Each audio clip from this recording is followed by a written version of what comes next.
Okay, hello Year 10. Today we're going to look at the nervous system. So again, you're going to be logging into Lionel, Human Biology, and if you click on the Introduction to the Nervous System, what I want you to do is you will then end up on this page here, Introduction to the Nervous System. Just go to these resources. And the first one, once we're in there, will be I'm going to go through the PowerPoint, but it might be good for you to watch this video first of all. You may want to slow him down because he is the guy that talks really fast. So when you click on that, just change some of the options that allow you to change the speed that he is talking. Now, underneath that video, you have got a link to this PowerPoint. So if you click on that PowerPoint, it will take you to the one about the nervous system. Okay, and it will start off with all the things we need to know about the nervous system, which does seem like quite a lot, but there's not too much difference. So the first bit is knowing the difference between the nervous system and the hormonal communication, and knowing the difference between those systems, knowing what the central nervous system is made up of, know how we respond to any stimuli, um, and just knowing the path of a simple reflex arc. So there's a lot of stuff in there, but it's really quite simple. So the first thing is, how do we respond to stimuli? So that's basically, how do we respond to anything that's happening around us? How do we know something's happening, and then how do we respond to that?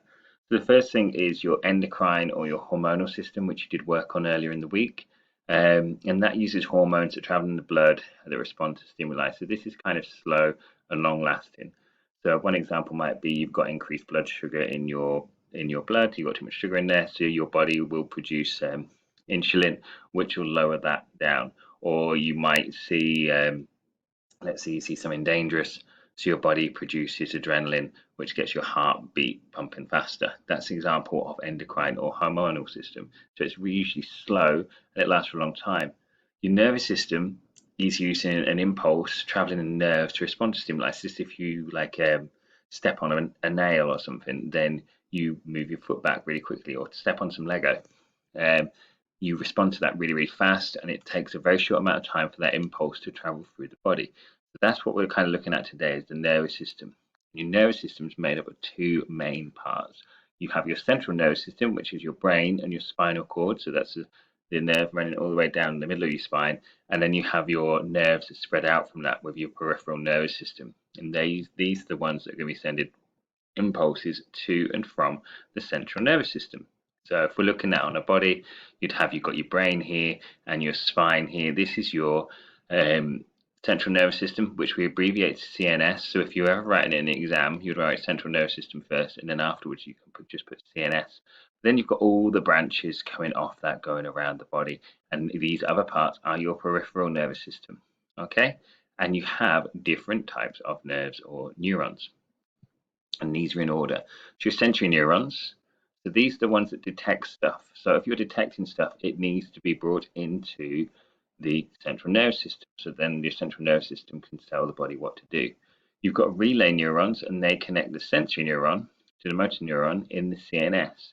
And your motor neuron, if you think of motor like movement, they're going to connect the central nervous system to the effector. So the effector is going to be carrying out whatever you need to do. So if we put this in context, like I said earlier, if you stepped on something sharp, or you stepped on a Lego brick or something, your sensory neurons will detect that you've stood on something sharp. They will send a message. So it's your foot here, so it'll send a message up to the central nervous system. Now, sometimes it's really urgent, you'll have a reflex reaction, but let's say it went to the brain said you stood on something sharp. It will then send a message down to the leg, telling your leg to move, right, to lift up, and maybe some pain receptors will be triggered as well. But that's going to be the whole process. So don't get too confused. Just think sensory, it's carrying stuff to the central nervous system. Relay, like in a relay, is passing that signal on, and motor for movement is going to make your muscles then move. It has the impulse. So if we're looking at a sensory neuron, these are going to be, so you'd have your sense organ, so your touch, or your sense organ in the skin. They're going to detect something. They send an impulse along. So this is like one cell. You've got your cell body here, and then you got nerve endings in the central nervous system, and then they will then pass that on to a motor neuron. So a motor neuron have a cell body at this end, and you can see how it looks a little bit different. You got a direction of the nerve impulse, and this goes into the muscle or the gland. So this is telling the muscle to contract or the gland to have an impulse. And the impulse can only travel one direction. So if we're looking along here, what type of neuron this is in this diagram, how can we recognize this as a sensory and not a motor?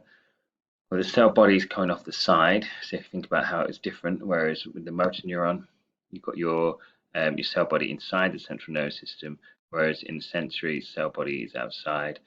And you can just think about how it looks different, how you've got your nerve endings, and then how it's connected into the central nervous system. Okay, and then we've got the path of a nerve impulse. You've got the stimulus, the thing that happens. Let's say it's the Lego brick receptor, which would be pressure receptors in the skin, goes to the central nervous system, which will then, via the motor neuron, send something to the effector, and then you get your response. We'll look at doing this practical when you come back. So what I want you to do is just review that, maybe go back over the video, and then the next thing I want you to do is within your booklet, what I'd like to do is do the questions in there on a page. Let me just try and make this a little bit better. So if we're on the page, you just need to work your way through these questions. So you start at 2.82 on, I'm going to say page 4. You need to use these words here to fill that in. And then you can come down, fill in the stimulus and the response. And this is more of a reflex arc. We'll probably spend some time on this next lesson, but you may want to look at that, okay? But that's what I need to be doing today, okay? Any problems, email me or talk to me on Google Meet. Okay, thank you.